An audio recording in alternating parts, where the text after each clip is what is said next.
Her friend's last active time freezes on her phone, last seen at 3:33 a.m. Even though the friend swore she'd been with her. Until midnight, the phone screen glows cold in the dark, and the apartment buzzes with the dull, distant hum of HVAC. The hair on her forearm prickles as another message pings from an unknown number. Do you see it? Before we go any further, I'll ask you for a favor.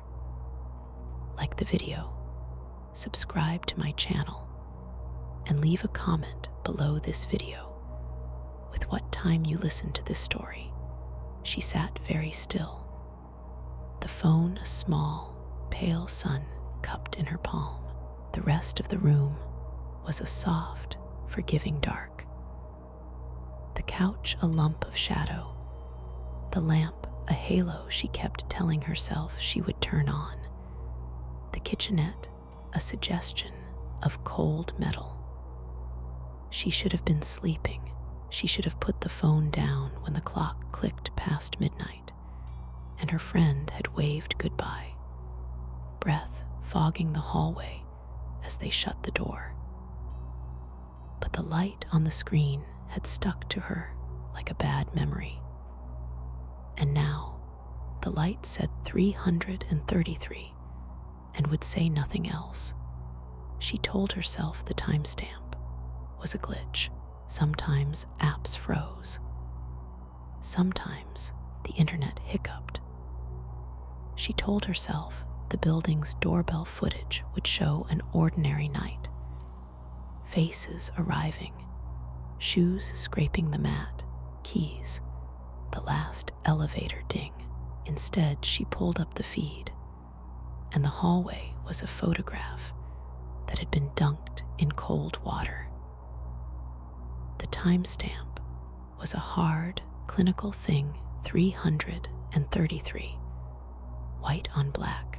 The image smelled of damp concrete in her memory, as if looking at it could conjure the stale, skateboard row scent from a different lifetime. Moisture she could almost feel on her fingertips when she reached for the mouse. The shadow crossed her hallway like an edit. It did not belong to any person she could name. It seemed to have edges that refused to settle into contour. It slid, not walked, and left behind a suggestion of movement rather than a precise shape. When she scrubbed back, the video stuttered, shuddered, and then leapt forward to that minute again, as though the cameras had been trained on a single second, and every other moment were a subordinate detail. She scrubbed to 1 minute earlier, 2 minutes earlier. A neighbor's shoe, the faint reflection of a phone screen, the slow mechanical breath of the building. Then, final click, 333. And across the block, the same thing happened. She opened the feeds from the landlord's camera, the grocery store's door cam, the security cam over the alley, the same flick. Every device hit an invisible wall at 333. Frames blurred into static and then resolved only to that same odd, patient darkness.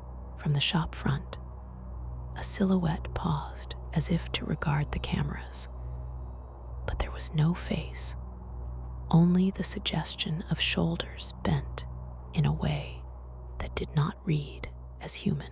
From the laundromat cam, a smear passed between washers like a long black glove. It was as if whatever had been there had stepped through the lens and taken the footage with it. The apartment responded the way a body responds to a plunge into cold water. The air tightened. The HVAC hummed on, a dull machine heartbeat, and each beat made the apartment feel further from the city and closer to something subterranean. Her breath came shallow, her hands moved on their own, fingers jerking the mouse, alt-tabbing between feeds, making small, compulsive checks of her phone, even though the screen had already proven treacherous. The message remained, last seen at 3:33 a.m. The unknown number that had sent "Do you see it?" held its place in the notification tray like an accusation she called her friend. Voicemail. She called twice more.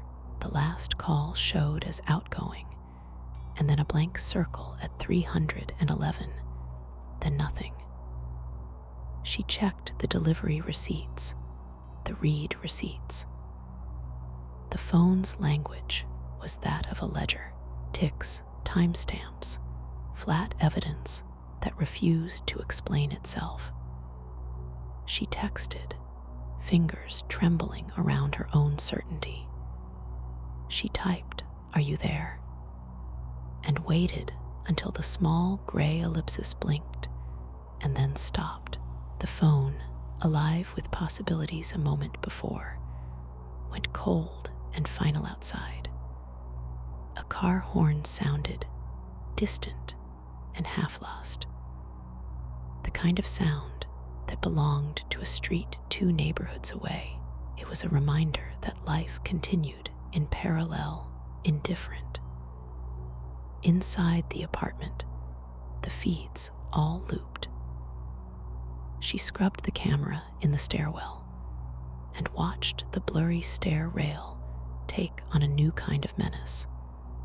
A black scratch across grainy gray, a shadow pooled at the landing, then flattened, then dispersed like spilled ink, and she imagined the shadow opening into a mouth she could not see. Her skin prickled again. A rich, animal sensation. The hairs along her arms were small sentinels standing attention. She felt simultaneously watched and lonely, an odd double state that made her tongue feel too large in her mouth. Her neighbor's door across the hall was a vague rectangle of black. She could tell, by the way her building's hallway camera framed it, that the door was closed. But the camera's perspective was thin and unreliable, as if seen from the other side of a warped mirror. The timestamps were synchronized into this single, stubborn heartbeat. 333. Not 332. Not 334. Exactly 333. The certainty of it made the room contract. She told herself again that this was a pattern, a network error, some loop in the data. She tried to find a rational anchor, system updates, power surges, a prank. She checked the router, log, the modem light, and scrolled through the building's emailed maintenance notices. Nothing. The city had no alert. The news tickers were banal. Outside the apartment, somewhere near the junction of sleep and traffic, people kept existing in a way that did not include her fear. Her phone buzzed, a small, mechanical sound she had never heard so many times before. Another unknown number. Another message. She thumbed it with a hesitation that felt like ritual. They all said the same thing. The texts were clipped, identical. Last seen at 333 a.m. Not a note, not a question, not a name. Just that flat sentence repeated, popping up like a metronome across her contacts list. Her sister's chat, her exes, her dentist. Each contact carried that small, cold verdict. She scrolled down until her own name came into view, and the app labeled her for a second with the same phrase. It was a mirror, the phone insisting that she was both observer and observed. Panic made the edges of her thinking sharp. She leaned forward, elbows on her knees, and watched the main fronter camera. For the first time, the shadow looked like it knew she was watching. It paused in the exact center of the frame, as if turning to consider the glass. The shadow's shoulders moved with an elegance that felt wrong, smooth, deliberate, as if the limbs belonged to someone who had practiced standing still. It tilted its head in a way that made her stomach drop. The little blue LED on her router flickered an indifferent, mechanical blue. The building hummed. She tried to insert herself into the footage. She pressed the play button, clicked to a timestamp 48 minutes earlier, thinking she might find the friend leaving, the porch light switching, the shuffle of shoes. She wanted to see proof of ordinary gestures. What played was a corridor that breathed. The hallway camera drank the light and spat out texture. The grain of a doormat, a smear on the plaster, then a movement at the periphery that did not register as human at the first glance. It was angles that did not belong, joints that extended a touch too long ahead, that moved with the patience of a thing unpinned by time. In the space where a face should be, there was a blankness that pulled at the edges of perception like a tide. She was careful to hold the camera steady, to avoid colliding with the idea of hysteria. She opened the footage from her building's neighbor, another corridor, another oddity. Every angle shared a warping. The cameras looked like witnesses that had been interrupted mid-testimony, their testimony now reduced to a single repeated phrase, 333. The feeds were not only showing, but enforcing a moment, pressing it like a thumb into soft clay until nothing else remained legible. Her mouth tasted of metal. She set the phone face down on the coffee table to steady her hand. The unknown number messaged again, faster this time. Do you see it? The white of the message bubbled up against a black background like teeth. She imagined the sender waiting on the other end. Or not. The idea that someone else might be seeing the same thing steadied her for a moment. If another pair of eyes existed in this, then this could be proven wrong. If someone else was awake, maybe the world would return to rightness. She called the only person she truly trusted to be awake through odd hours. An old friend who worked night shifts at the hospital. The call rang once and then clicked to voicemail. She left a terse message. Watch the feeds. Tell me if you see 333. She tried to force her own voice into normalcy, but it came out clipped and dry, as if through cloth. She hung up before the voicemail could take in more of her breath. And then she sat and listened to the building in an almost ceremonial way, naming each sound. The refrigerator exhaled, a pipe tapped like someone running a fingernail along a spine. A distant television burred a thin comedy laugh She felt watched in the part of her face behind her eyes, the place where private things accumulate. The sensation was not of eyes on her skin, but of attention folded around her like an invisible glove. She kept glancing to the hallway as if it might betray movement she could see without a camera. The door to the stairwell sat at the far end, an ordinary portal humming with fluorescent light leakage. And yet the sight of it tightened something in her ribs. If there was anyone in the building, they were invisible except through these broken, anxious mediations. She returned to the mail of cameras and pulled up the bus stop cam at the corner. A man in a coat waited with a posture that belonged to endurance, not to routine.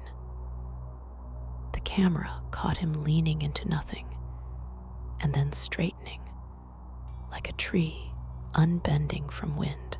For a split second, the man's head was gone, and the feed resolved to the man with a face again, but small and wrong. She let out a breath and could not say whether it was a laugh or a sob. The timestamp stuttered and settled back to 333. The repetition had become a drumbeat she could no longer ignore. She thought of turning on every light, of unpacking the flashlights from the closet, of forcing brightness into the corners. But light felt like a lie here, a patchwork of clarity over a truth that did not require illumination. She imagined the shadow moving differently in light, more precise, more human, and felt the cold realization that nothing about this wanted clarity. It wanted to sit in the slow space where evidence and memory could blur, where a timestamp could be more convincing than a person. The phone vibrated again, and she realized the unknown number had started sending images, grainy snaps, each one a window into the same minute, a doorway frozen a handprint on glass that blurred at the edges, a dark shape reflected in a television screen that looked almost viciously like her own couch. She tapped one open, and there she was, lying on her couch in the glow of her own light, the television a dark rectangle behind her, and on the coffee table the phone face down with a small, damp ring around it, as if someone had set a glass and left condensation. She could see the outline of the ring in the photograph and felt a small, precise panic at how intimate the image was, how intimately it matched the room she occupied. Her neighbor's dog barked once, sharp, accusatory, and then was quiet. She found herself whispering into the apartment, as if words could anchor reality. "Where are you?" she asked the empty room. The only answer was the soft, mechanical whir of the HVAC behind the whisper. The feed on her laptop hiccuped, and the timestamp jumped to 333. And in that frozen frame, the hallway outside her apartment held a shadow that appeared to hold its breath. She shut the laptop with a hard click, more to summon the act of doing something than to change anything. The world beyond the lid did not alter. The buzzing continued. The hairs on her forearms remained vigilant. The repeating phrase in her head, "last seen at 333 a.m., thudded like a thumb against the inside of her skull. She lay back on the couch, clenching the cushion and imagined the shadow moving in the recorded frame, patient and slow, the way a tide takes time to reveal what it will swallow outside. The city filtered into a distant, indifferent bedlam. Inside, the building breathed in the rhythm of a camera caught mid-blink. She told herself she would not sleep. She told herself she would stay awake and watch the minute unfold again until explanation arrived or until exhaustion shut her eyes. She did not know yet which would come first, but she would watch, and she would hold the light in her hand like a talisman and see, finally, if the thing in the frame would look back. She stayed awake through a throat of static and the thin blue light of the screen. Her hands trembled as she set the stream to public, watched the viewer number climb in soft, anonymous ticks. The chat scrolled like a tide, people a blur, and they all said the same thing at once. Last seen at 3:33 a.m., each line a small chisel rubbing at the edges of her name. She forced her eyes open, forced her wrists unclenched, forced herself into the precise, terrible vigilance of someone who will not be replaced without noticing. The clock on the wall clicked, not loud but present, a metronome counting toward a minute that had already been stolen from every screen in the city. She set a second camera at the window, cranked its gain high, let the city wash in shadows and sodium, because mirrors are better witnesses than memory. Players in the chat posted clocks, posted screenshots, posted little white faces that were not faces, but the suggestion of faces. And they wrote, last seen at 3:33 a.m., as if typing could hold the moment like a pin. At 3:32, she drank water so she would not be lightheaded. She checked the door twice. She pushed her fingers into the plaster between the window panes to remind herself which textures belonged to her. When the minute loosened, the chat lurched and the camera shivered in the stream window. She watched herself sitting on the couch, the same slow breath, the same slack jaw, and behind the head of her image, a shape peeled itself up like oil on metal. It was her, and not thinner at the temples, the skin under its throat a clean veiled shadow, its hands unnaturally steady. The duplicate rose without hesitation, the motion too precise for a body that had drunk sleep and held grief, and it crossed the room with a sound like paper sliding over wood. She could not look away because she had put herself on display, because the terrible symmetry meant that the angle of the feed was hers. And so the feed could not lie. The duplicate opened the door and walked out into the hall and stairwell. And for a breath, she expected distant life, a neighbor's voice, the clatter of someone arriving. And instead, there was the building's low hum, the dull ventilation learning to breathe soft and slow like rain. She rose too, but the version of her in the room was already gone. The frame held the echo of motion, and a wet, edged smell that tugged memory toward rain.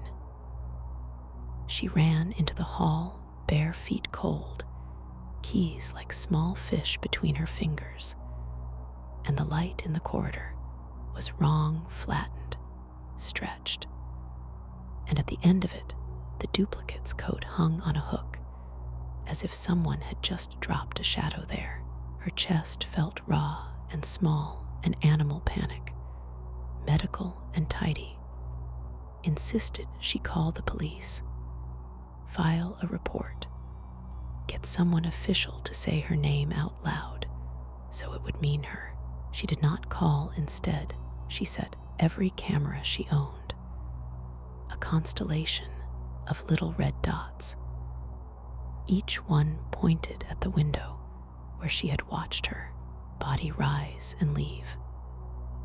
The laptop chimed, and she flicked the screen and watched plays and replays. The file in the cloud refused to download, stalled at an arbitrary frame, then smoothed to a single frozen image of her couch with nothing on it at all. She opened her contacts, and every blue dot pulsed with the same impossibility. Last seen at 3:33 a.m., as if some small, precise clock had burned that time into the bones of all her devices. She tried to copy the frozen file to a thumb drive, and the drive warmed in her palm, and then refused to hold anything that smelled like movement. At 3:32, the world had texture. At 3:33, it had receded from her like a tide, and she stood at the edge with the rest of her life clinging to her calves. Then a new message came, the unknown number again, punctuation simple and patient. Do you see it?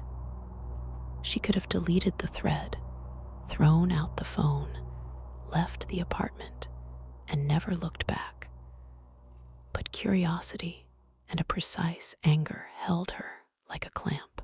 When a person is alone with a thing they do not understand, they often try to understand it in language. She began to speak aloud to the empty room, naming what she saw as if naming might be a counterweight. She said, "If you are there, if you are listening, show me where you go." And the apartment replied by making the smart clock click forward and then snap back to 3:33, as though it had nothing better to do than confirm the hour. She rigged a second live stream on a different account, a low-profile channel with a different username and stale thumbnails, because it felt as if her image had been copied, and she wanted at least one mirror that was still honest. She told herself she would not react, that this time she would be the camera and not the subject. But of course, she was the subject. She felt every click of the shutter like a dental drill. At 3:33, the chat filled with the same line and nothing else, and a dozen viewers typed the time, as if writing it would pin the hour in place. The camera caught her reflection behind the reflection of the couch, and then, as if peeling back layers, showed her standing behind herself in the room, hands folded the wrong way. She felt a cool palm settle on the back of her neck, fingers long and dry like leaves. She tasted iron and the sound of someone else breathing in a pattern that was almost her own. It sent a small black star through her head. She spun, and the room showed two identical shoulders, and one of them turned to look at the camera with a face that blurred at the edges into static. Her hands went to the source of the palm and found only air, the skin there warm and oddly damp, as if someone had been holding her for much longer than a second. On the screen, the duplicate leaned close to the original, and for a moment, she thought the two faces would meet and fuse. an alignment so perfect it would have been holy. And then the hand tightened. Pain was sharp. And then not the kind that wanted to split and pour, but the kind that left a small record, a pressure like an insect biting, a taste of metal on the tongue. She reached up with her left hand and pressed her own throat as if to stop something from leaving and right away. She found her palm marked with a damp thumb smear, warm and ridged. The print of someone whose fingers had been damp from rain. She thought, absurdly, that if she could touch the duplicate, she could wake it, and that waking it would be the same as waking herself. She stepped toward the image, and the world tilted, not in the building, but in her distance compressed. Hallways curved like the inner walls of an ear, and every surface took on the sheen of condensation. She reached toward the frame, and her fingers met cold glass. And then something different closed around her wrist, and the world narrowed to the sound of her own breathing and the distant roar of 100 muted videos repeating the same minute. The duplicate smiled, and it was a small, patient thing that belonged to a memory you only get when you have lost someone entirely. It pressed her wrist with a pressure that was familiar, because it was the pressure she had given to herself in other nights. It was a mirror that did violence by imitation. Then it leaned forward and mouthed something she could not hear because the audio on the stream had been scrubbed away, as if some careful hand had edited the world to conceal a phrase. Her throat made a small sound that was half curse and half gasp, and when she looked down, the damp thumbprint on the inside of the window had spread like a bruise. She felt the room slipping, and the duplicate stepped through the door of the streamed room and into the building proper, with nothing at all to make her presence legal, except that she had been seen. She chased it, key in hand, but the stairwell no longer bent as it should, and each landing folded into the next like pages of a book closing. And when she reached the ground floor, the lobby was empty and the elevators listed like ships. If you want more, like the video and subscribe.